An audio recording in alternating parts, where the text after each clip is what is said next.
سلام بچه‌ها، خوش اومدید به ویدیو. بریم اسپین بزنیم. چی هم نمیگیم، با این جم نمیده ولی بقیه‌شو میذاریم واسه بعدا. یه چقدر دیگه میمونه. خب بریم بزنیم اسپینو دویتا. اولیش میزنیم به چرخه و اینو میدم. خب بریم واسه بعدی، زودی بزنیم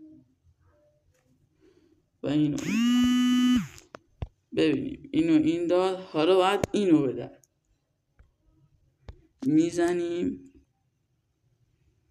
و اینو داد بچه. میریم واسه بعدی، اینو میده و بچه اسپین آخر